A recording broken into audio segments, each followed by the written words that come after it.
Dr. Sarah Chen stared at the quantum readings scrolling across her holographic display, her hands trembling slightly as she processed the implications. The experiment hadn't just succeeded, it had shattered every known law of physics.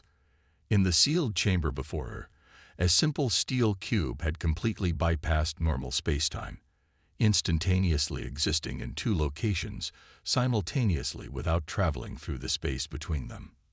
"Run it again," she ordered, her voice steadied despite her racing heart. Her team at the International Quantum Research Facility worked with practiced efficiency, resetting the equipment for another test. They'd been pursuing quantum tunneling technology for decades, but this breakthrough was beyond anything they'd imagined possible. The cube vanished and reappeared across the chamber, but this time something was different. The sensors picked up an anomalous energy signature, a response from somewhere deep in space. Sarah's blood ran cold as she realized what it meant. They weren't the first to discover this technology, and someone had been watching. Within hours, the facility was locked down. Military personnel swarmed the complex as Sarah briefed the hastily assembled Joint Chiefs of Staff via secure quantum link. General Marcus Rodriguez, a veteran of 30 years of service, looked grim as he processed the information. "You're certain about the signal origin?" he asked, his weathered face betraying concern. "Yes, sir. It came from a point just beyond Jupiter's orbit. Whatever's out there has been watching us, waiting to see if we'd make this breakthrough." The general exchanged looks with his colleagues. Humanity had long suspected they weren't alone in the universe, but this confirmation came with troubling implications. They'd been under observation, their development monitored without their knowledge. "What are our options?" asked Admiral Claire Thompson, her fingers drumming against the holographic table. Sarah took a deep breath. "We've already established that the quantum tunneling effect can be scaled up.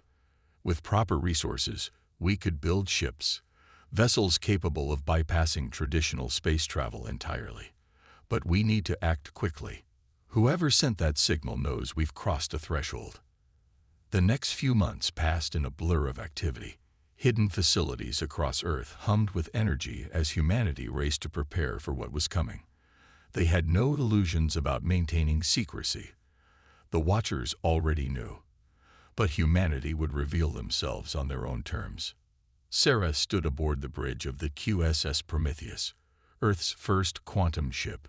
The vessel represented humanity's greatest achievement, a fusion of conventional technology and quantum manipulation that could rewrite the rules of space travel.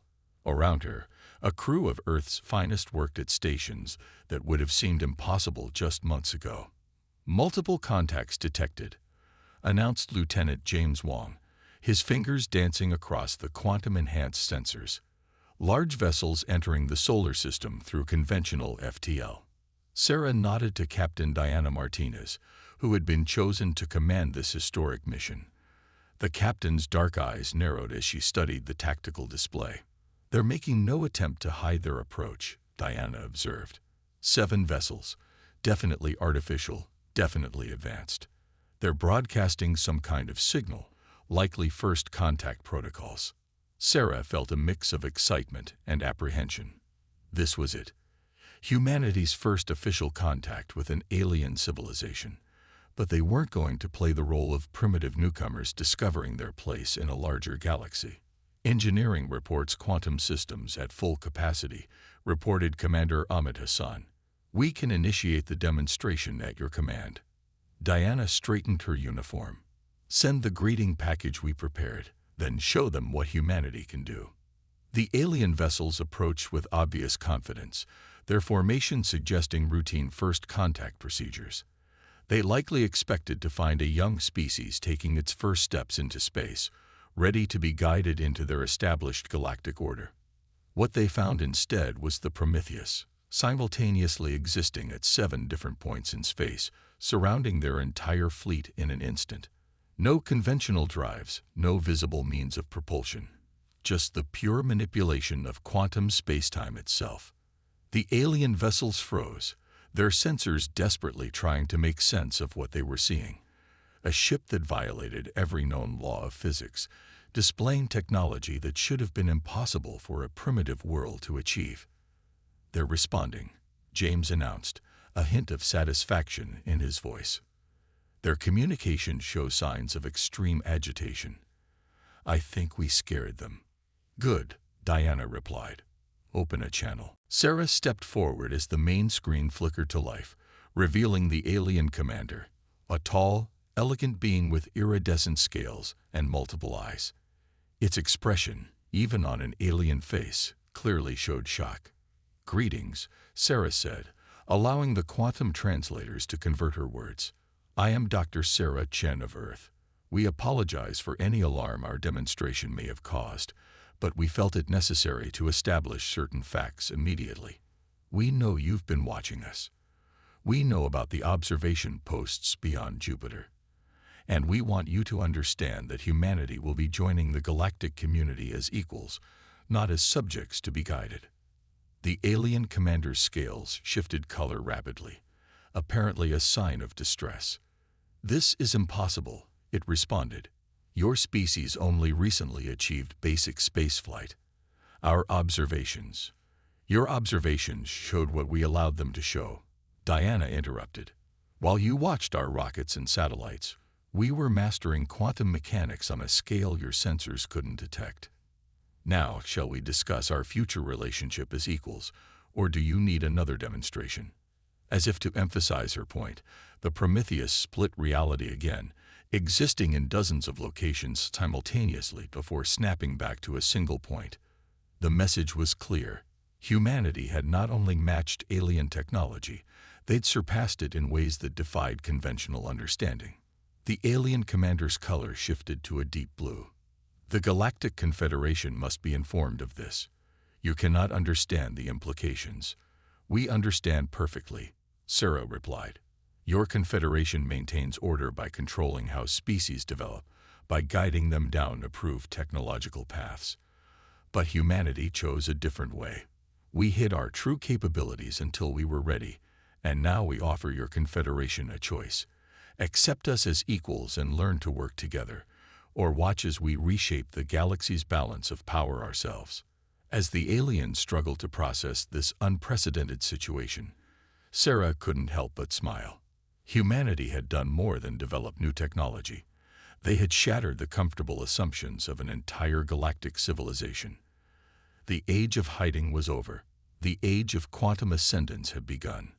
The Great Hall of the Galactic Confederation hummed with nervous energy as representatives from 1,000 worlds argued over the unprecedented situation.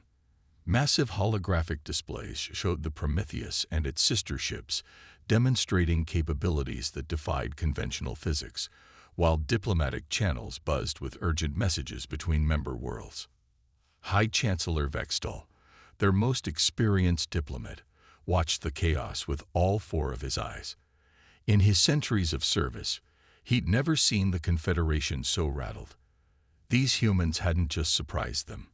They'd broken every established pattern of technological development.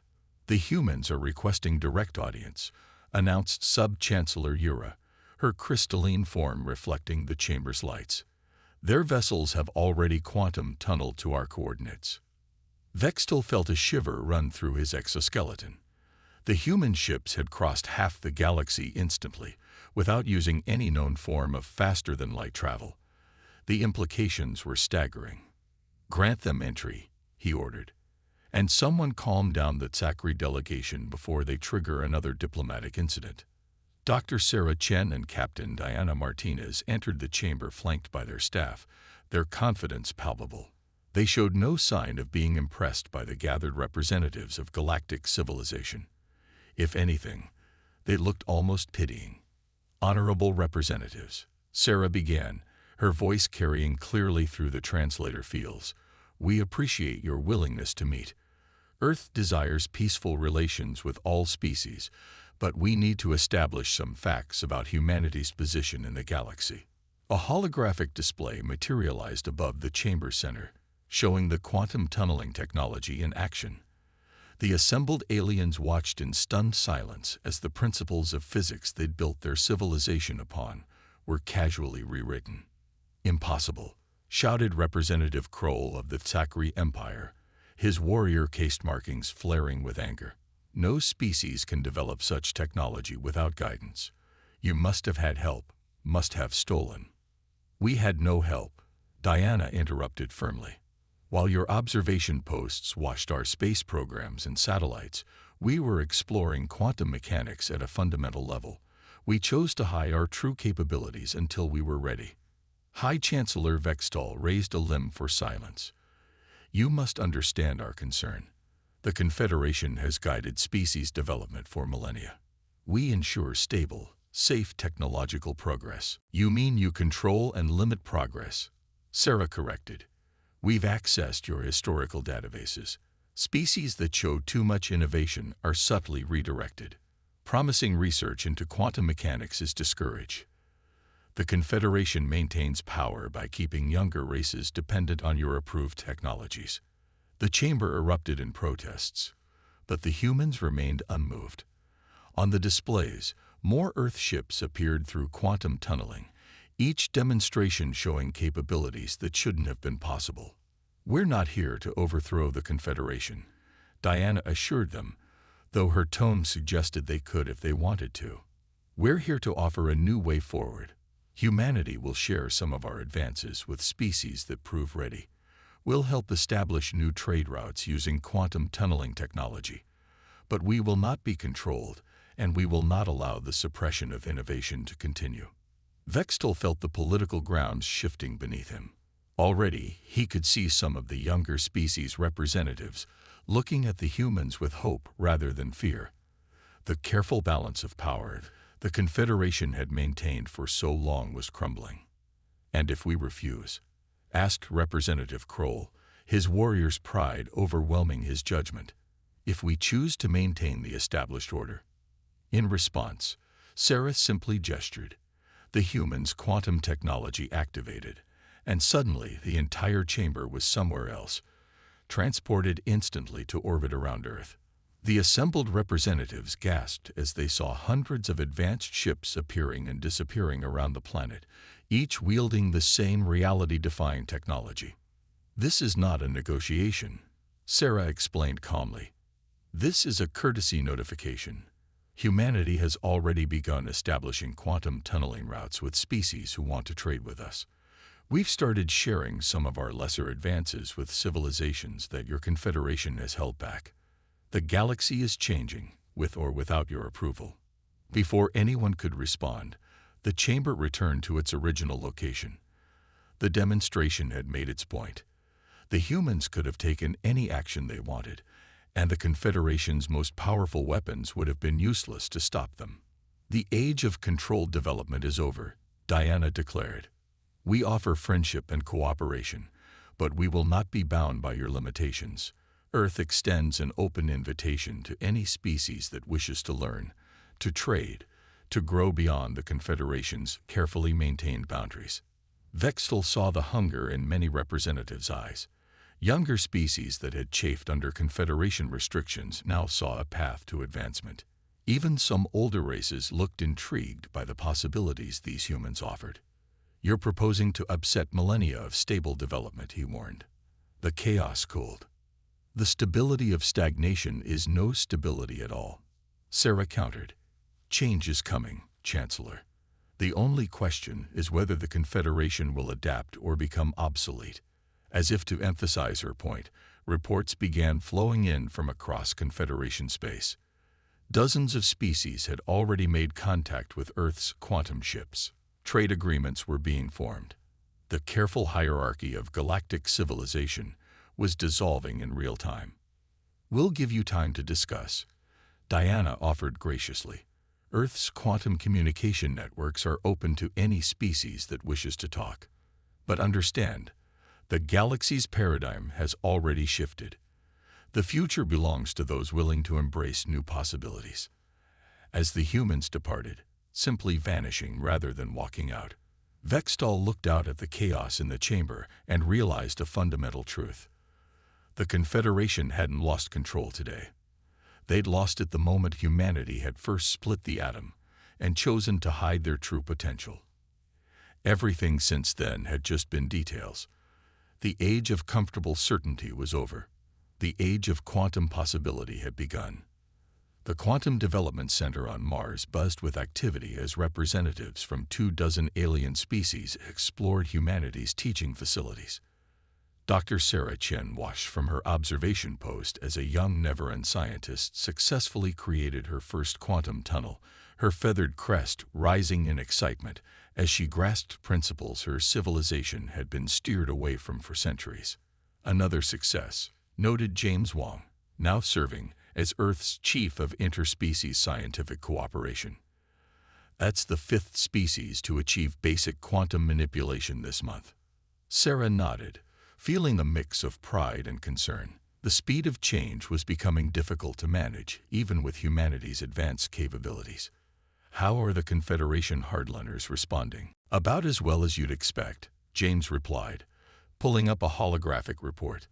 The Zachary Empire has closed their borders. The Murka Collective is threatening sanctions against any member species that accepts our help, but they can't stop the flow of information anymore.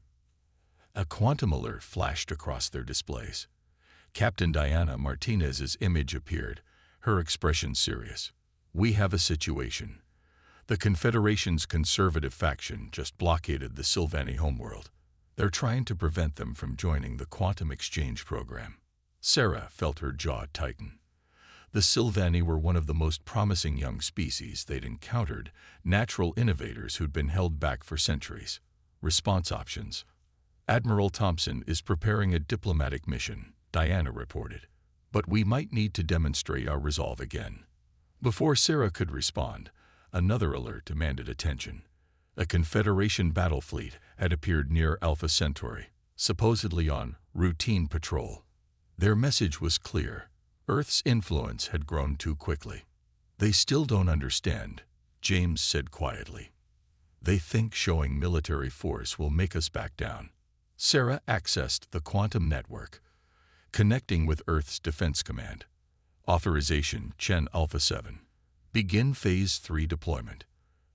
Across human space, reality rippled as hundreds of quantum ships activated simultaneously. They didn't just appear at strategic locations, they existed at all possible strategic locations at once, their quantum state undefined until observed.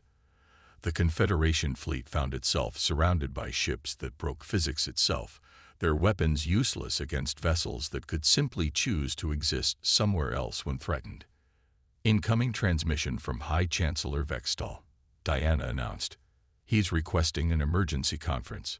The quantum projectors hummed to life, creating a space where representatives could meet as if physically present. Vextal's form appeared, his exoskeleton showing signs of stress. Dr. Chen, he began, surely you see that this rapid proliferation of quantum technology threatens galactic stability.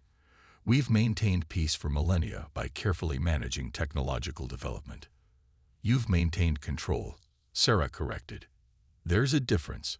The species you've suppressed are proving more than capable of handling advanced technology responsibly. Your fear of change doesn't justify holding them back. The Zachary are threatening military action, Vextal warned. If the Sylvani accept quantum technology, they'll consider it an act of war. You're pushing us toward conflict. Sarah's expression hardened.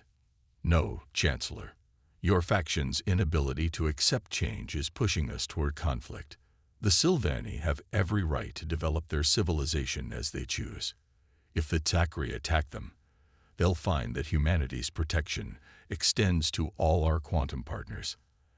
As if on cue, reports began flowing in from across the galaxy. The Neveran Confederation had officially announced their adoption of quantum technology. The Lithid Union had requested membership in the quantum exchange program. Even some of the older species were beginning to question the Confederation's restrictions. You're breaking apart everything we've built, Vextal accused. We're helping others build something new, Sarah countered. Your choice is simple. Adapt to the new reality or become irrelevant to it. The quantum sensors registered another shift as the Sylvani made their decision. Their entire scientific council voted to accept Earth's offer of technological exchange. Across their homeworld, celebrations erupted as centuries of artificial limitations finally fell away. The Zachary fleet is mobilizing, Diana reported, her image returning. They're setting course for Sylvani space. Sarah straightened, her decision made. Deploy the quantum defense grid around the Sylvani system. If the Zachary want to persist in their outdated thinking, let them waste their energy trying to attack ships that can exist in every possible location simultaneously. The galaxy was dividing into two camps, those who embraced the quantum revolution and those who desperately clung to the old order. But with each passing day, more species chose to step into the future that humanity offered. You cannot control this chain of events, Vextal warned before his image faded. The changes you've started were long overdue, Sarah finished. The galaxy needed this revolution, Chancellor. The only question is whether you'll be part of it or be left behind by it. As the Confederation's influence continued to wane, humanity's network of quantum allies grew stronger. The old barriers were falling, and with them, the artificial limitations that had held back countless civilizations. The revolution couldn't be stopped. It could only be embraced or denied, and those who denied it would find themselves on the wrong side of history. The galaxy was changing, one quantum leap at a time. The emergency alarms echoed through Earth's quantum command as the Zachary Empire launched their desperate gambit. Their entire fleet, alongside ships from other conservative Confederation powers, had initiated a simultaneous strike against multiple quantum-allied worlds. Admiral Claire Thompson stood at the primary command station, her expression grim as she watched the attack unfold. Status report: 37 Confederation battle groups attacking 12 systems, Commander Hassan reported. They're targeting quantum research facilities and development centers. The Zachary are leading a direct assault on the Sylvani homeworld.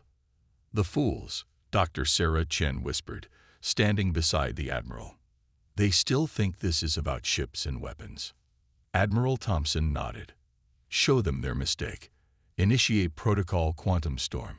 Across the targeted systems, reality itself seemed to shudder. The attacking fleets found their carefully planned assaults disrupted by fundamental changes to spacetime. Distance and position became fluid concepts as humanity's quantum defense network activated. The Zachary flagship, pride of their empire, fired its main weapon at a Sylvani research station. The energy beam passed through empty space as the station existed simultaneously in 1,000 different locations, its quantum state undefined until observed. The entire attack might as well have been aimed at a dream. The Merca fleet is attempting to bombard the never-end quantum facilities, Hassan announced. Their weapons are having no effect. The facilities exist in probability clouds. You can't hit what isn't in a fixed position in spacetime. Sarah accessed the quantum network, connecting with their allies. The Sylvani, far from being cowed by the attack, had already synchronized their fledgling quantum systems with Earth's network. The Neverans were doing the same. Across the galaxy, the species that had embraced quantum technology were joining together, their combined understanding creating something new. Message from the Zachary Command. Communications reported. They're demanding our surrender, claiming we've destabilized galactic civilization. Admiral Thompson actually laughed. Show them our response. The quantum defense grid activated its offensive capabilities for the first time. The attacking fleets found themselves trapped in probability bubbles where cause and effect became uncertain. Some ships aged 1,000 years in an instant, their hulls crumbling to dust. Others found themselves quantum-locked, unable to affect the normal universe as they existed in all possible states simultaneously. Multiple Confederation ships are standing down, Hassan reported with satisfaction. The Zachary fleet is in disarray. They're requesting emergency quantum communication. Sarah stepped forward. Put them through. The quantum projectors hummed to life, showing that Zachary High Command in disarray. Their warrior pride had crumbled in the face of technology that made their most powerful weapons meaningless. What have you done to our ships? Demanded Fleet Commander Krull, his warrior markings pale with fear. We showed you the fundamental truth you refused to accept. Sarah replied calmly. The universe is not what you thought it was. Power is not what you thought it was. Your entire civilization was built on limiting others, on controlling what was possible. We just proved that nothing is truly impossible. As if to emphasize her point, the quantum network pulsed again. The combined understanding of multiple species working together had created something unprecedented. Space-time itself was becoming more malleable as different approaches to quantum mechanics merged and evolved. The Sylvani have cracked another quantum barrier, Hassan announced with awe. They've combined their natural understanding of probability with our quantum tunneling. They can now predict and manipulate quantum states we never even imagined. Admiral Thompson smiled. This is what happens when you let species develop naturally. They don't just copy our technology. They improve it, take it in new directions. The Zachary leaders watched in horror as their mighty fleet became irrelevant. Ships that had terrorized the galaxy for centuries were now powerless against technology that ignored the very rules they operated on. Stand down your forces, Thompson ordered. This is your only warning. The next demonstration won't be so gentle. Across human space, quantum sensors detected the collapse of the coordinated attack. The conservative powers had finally faced the truth. Their time of dominance was over. They could not fight a force that could rewrite the rules of reality itself. The Confederation Council is convening an emergency session, communications reported. Several major powers are announcing their withdrawal from the conservative faction. The Zachary Empire is facing internal revolts as their colony worlds demand access to quantum technology. Sarah watched the political cascade unfold with a mixture of satisfaction and concern. Have our quantum allies ready to stabilize any worlds that need help during the transition? This change won't be easy for everyone. The quantum storm had broken the last resistance to change, but the real challenge was just beginning. Building a new galactic order based on shared knowledge and cooperative development would be harder than winning any battle. Send word to all quantum-aligned worlds, Admiral Thompson ordered. The age of restriction is over. Now we build something new together. As the defeated Confederation fleets retreated, humanity's quantum network continued to grow stronger. The combined insights of multiple species working together were creating possibilities that even Earth's scientists hadn't imagined. The galaxy was entering a new age, one where the only limits would be imagination itself. The quantum storm had passed, leaving behind a galaxy forever changed. 1 year after the quantum storm, the new Galactic Quantum Council held its first official gathering in a space that existed everywhere and nowhere at once. Representatives from hundreds of species attended through quantum projection, their combined knowledge and perspectives creating something unprecedented in galactic history. Dr. Sarah Chen, now serving as Earth's chief representative for quantum development, watched as species that had once been bitter enemies worked together to explore the boundaries of reality itself. The Sylvani and Neverans had developed quantum theories that even humanity hadn't conceived. The former Confederation worlds that had embraced change were contributing centuries of accumulated knowledge to the collective understanding. The quantum network has achieved 90% coverage of known space, reported James Wong, his holographic form appearing beside her. Even the Zachary have finally requested membership, though they're still adjusting to their new role. And the deep space signals? Sarah asked, referring to the mysterious quantum echoes they detected from beyond the galaxy's edge. Getting stronger. The combined sensor network is picking up signs of quantum manipulation from Andromeda. We're not alone in discovering these principles. The main chamber hummed with energy as representatives shared their latest discoveries. The Lithid Union had found ways to use quantum mechanics for environmental restoration. The Sylvani had developed quantum prediction systems that could help prevent natural disasters. Each species brought unique insights, their different perspectives creating a tapestry of innovation that no single civilization could have achieved alone.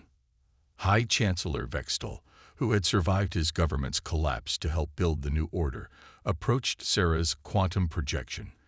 "I must admit," he said, his once rigid thinking transformed by recent events, "we were wrong about so many things. We thought controlling development would prevent chaos, but we were really preventing growth."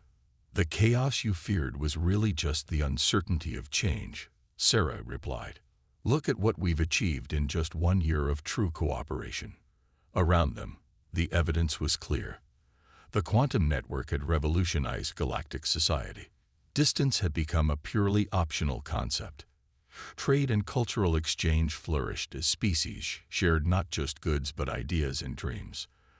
The rigid hierarchies of the old Confederation had been replaced by a fluid, dynamic web of relationships based on mutual benefit and shared discovery. "We're detecting new quantum signatures," announced a Neveran scientist, her feathers shimmering with excitement. 3 previously unknown species have achieved their first quantum tunneling experiments. "Prepare contact teams," Sarah ordered. "Remember the protocols. We offer guidance and support, not control. Let them develop their own understanding of quantum mechanics." The irony wasn't lost on anyone. Humanity, the species that had once hidden its development from alien observers, now helped guide others toward their quantum potential. But they did so with a light touch, encouraging innovation rather than enforcing conformity. Admiral Thompson's quantum projection appeared, her expression serious. "The deep space signals are forming a pattern. Whatever's out there in Andromeda, they're trying to communicate." The chamber fell silent as the implications sank in. They weren't just dealing with new species discovering quantum mechanics. They were about to make contact with another galaxy that had developed similar technology independently. "Prepare the Quantum Exploration Initiative," Sarah announced. "It's time to see what lies beyond our galaxy's borders." The assembled representatives voted unanimously to support the initiative. Ships were already being designed, combining the quantum innovations of multiple species into vessels that could bridge the void between galaxies.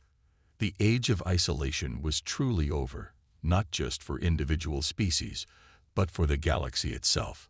"We should thank you," Vextal said quietly.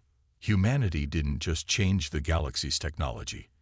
You changed how we think about progress itself." Sarah smiled, watching as teams of scientists from formerly hostile species worked together, their differences forgotten in the excitement of discovery.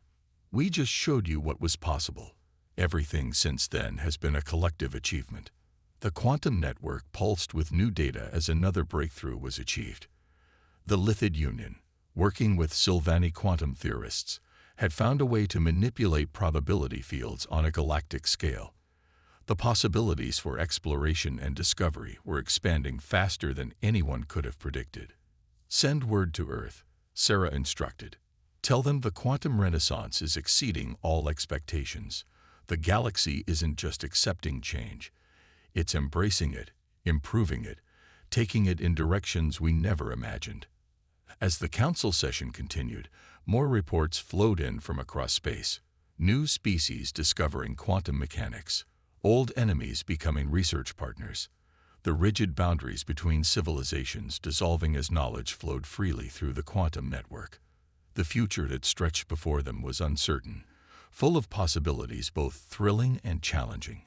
But uncertainty was no longer something to be feared and controlled. It was something to be explored, understood, and celebrated. The dawn of the quantum age had truly arrived, and with it, the promise of infinite discovery.